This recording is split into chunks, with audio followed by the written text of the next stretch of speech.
Bismillahirrahmanirrahim. Assalamualaikum warahmatullahi wabarakatuh. Semoga kabar Anda semua sehat walafiat dan Allah jadikan kalian sebagai generasi muda muslim yang selalu bersemangat bertolabul ilmi. Meskipun kondisi belajar kita masih daring, semua tetap harus disyukuri karena masih ada fasilitas bagi kita untuk belajar. Hari ini kita akan belajar sirah nabawiyah tentang dakwah jahriyah atau dakwah secara terang-terangan. Setelah berdakwah syiriah atau sembunyi-sembunyi selama 3 tahun, maka Nabi Muhammad SAW menerima perintah Allah Subhanahu wa Ta'ala untuk berdakwah secara terang-terangan atau jahriyah kepada penduduk Mekah. Ini setelah turunnya surat Al-Hijr ayat 94, Fasda' bima tu'mar wa'a'rid 'anil musyrikin. Maka sampaikanlah olehmu Muhammad secara terang-terangan segala apa yang diperintahkan kepadamu dan berpalinglah dari orang-orang musyrik. Tentu teman-teman masih ingat bagaimana usaha yang dilakukan oleh Rasulullah untuk memulai dakwah terang-terangan ini dengan mengumpulkan kaum kerabatnya terlebih dahulu dan kemudian menyerukan apa yang Allah perintahkan kepada Nabi Muhammad SAW untuk diserukan kepada kaumnya. Dan teman-teman masih ingat ya, reaksi yang timbul dari salah satu paman beliau yaitu Abu Lahab yang begitu menentang apa yang disampaikan oleh Rasulullah SAW hingga akhirnya Allah turunkan surat Al-Lahab yang menceritakan tentang bagaimana nantinya azab yang akan diterima oleh Abu Lahab dan juga istrinya Ummu Jamil akibat menentang dakwah yang diserukan oleh Rasulullah SAW ini. Baik teman-teman, kita lanjutkan. Reaksi kaum Quraisy terhadap seruan Nabi Muhammad SAW.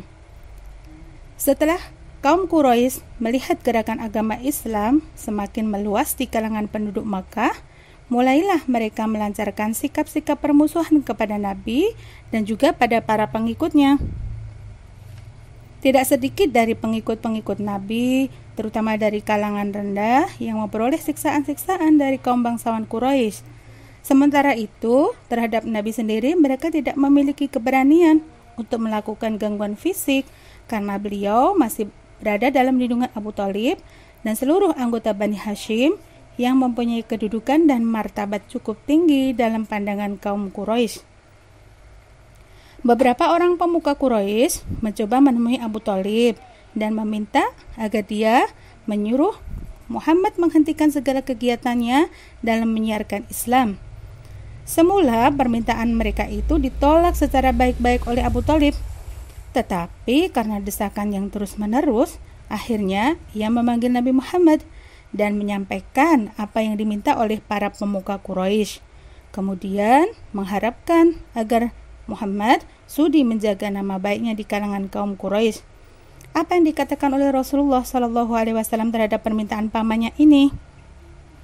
Beliau berkata, "Demi Allah, wahai pamanku, sekalipun mereka meletakkan matahari di tangan kananku dan bulan di tangan kiriku, agar aku meninggalkan perintah ini, tidaklah aku akan melakukannya, hingga Allah menampakkan agamanya atau aku yang binasa karenanya."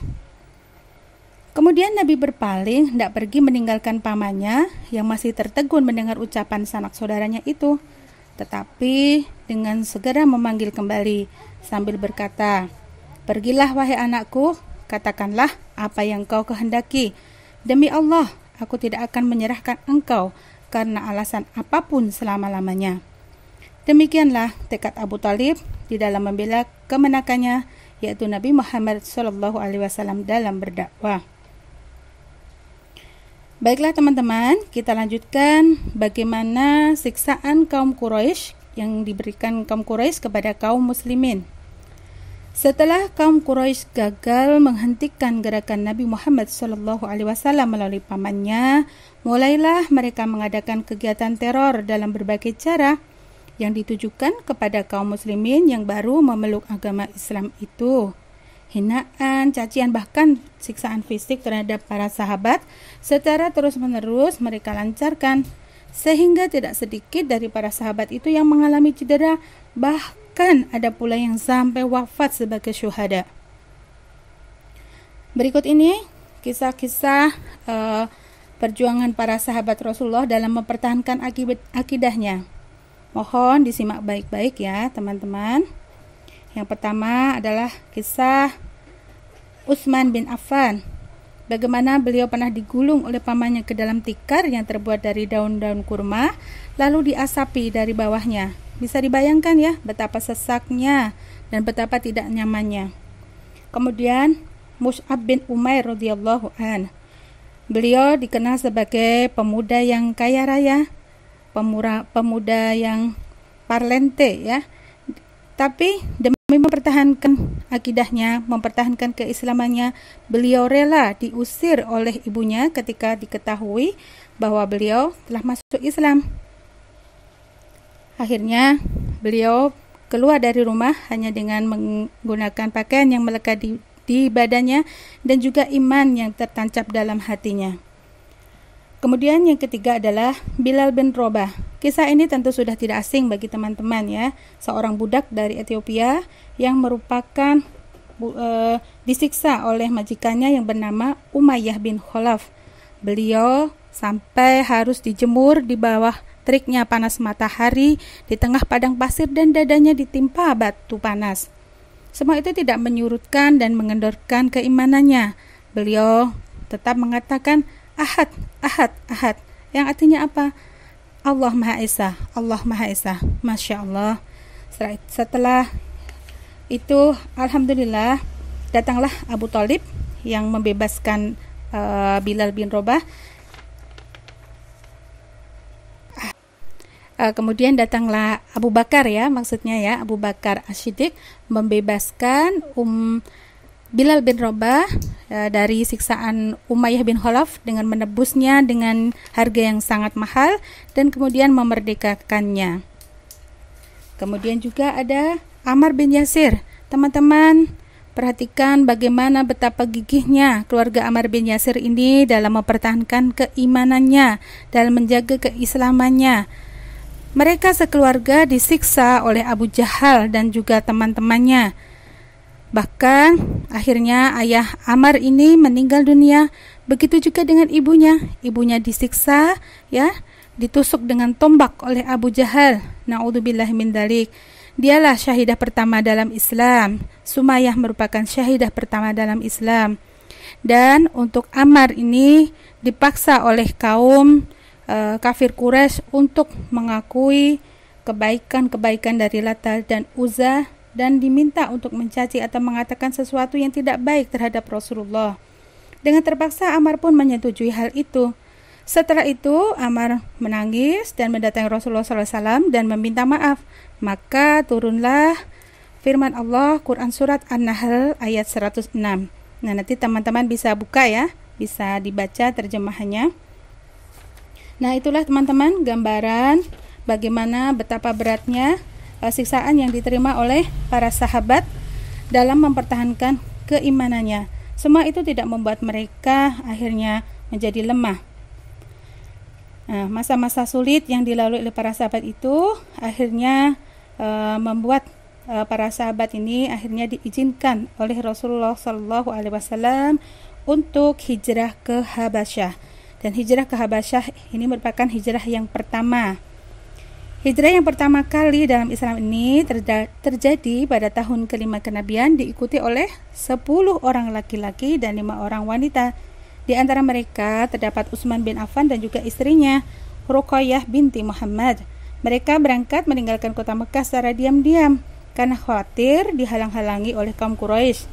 Kemudian setelah kurang lebih 3 bulan lamanya berdiam di negeri Habasyah ini, mereka pun kembali lagi ke kota Mekah dengan membawa kesan yang baik. Nah, kita lanjutkan nih teman-teman pelajarannya. Apa permintaan kaum kafir Quraisy kepada Nabi? Berbagai usaha yang menghambat laju perkembangan agama Islam telah dilakukan oleh kaum Quraisy, sejak dari usaha mempengaruhi Abu Thalib, mengejek, melontarkan fitnah-fitnah keji, dan masih banyak lagi kejahatan-kejahatan lainnya. Nah, kemudian Oleh karena itu, mereka kini mencoba mempengaruhi Nabi Muhammad dengan berbagai macam rayuan yang menggiurkan melalui utusan yang mereka kirimkan kepada beliau, yaitu yang bernama Uqbah bin Walid. Usaha ini pun ternyata menemui kegagalan. Bahkan utusan ini menjadi lebih sadar akan kebenaran ajaran-ajaran agama Islam yang dibawa oleh Nabi Muhammad SAW. Akhirnya, mereka minta kepada Nabi untuk melaksanakan ibadah secara bergiliran. Hari ini menyembah berhala dan besok mereka akan menyembah Allah Subhanahu wa taala.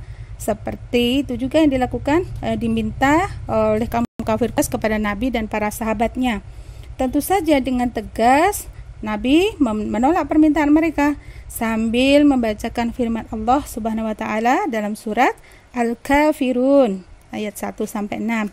Nanti teman-teman silakan baca ya ayat dan juga terjemahannya ya. Mendengar jawaban yang sangat tegas dan jitu ini, kembalilah mereka dengan tangan hampa, tidak membawa hasil apa-apa.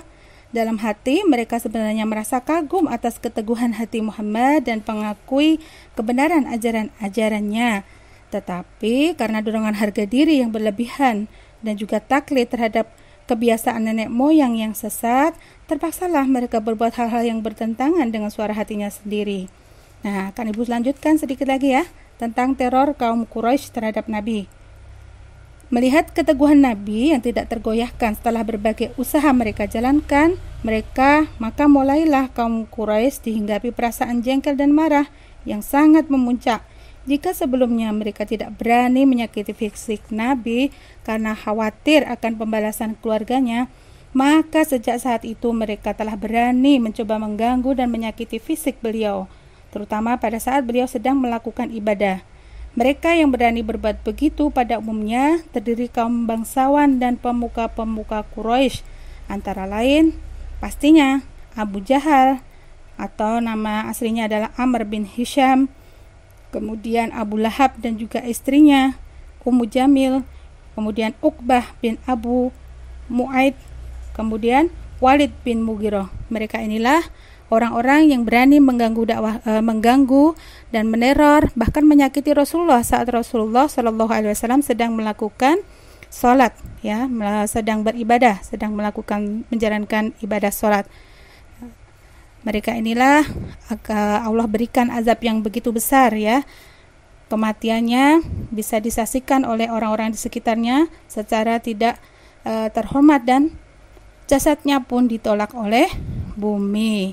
Orang-orang yang semula menghargai mereka melihat akhir kematiannya yang mengerikan, dan mudah-mudahan ini menjadi pelajaran bagi kita bahwa mempertahankan keimanan adalah segalanya. Dalam kondisi apapun, kita selalu berdoa agar iman senantiasa terjaga dalam hati kita sampai maut menemui kita. Dan teman-teman, tetaplah semangat dalam belajar dan jangan lupa untuk senantiasa belajar tentang ilmu agama, apapun itu, agar kalian semakin mencintai agama kalian dan menjadikan idola kalian yaitu Rasulullah Shallallahu Alaihi Wasallam sebagai idola yang memang sejatinya harus kita teladani, bukan mencari idola yang lain. Demikian, Assalamualaikum warahmatullahi wabarakatuh.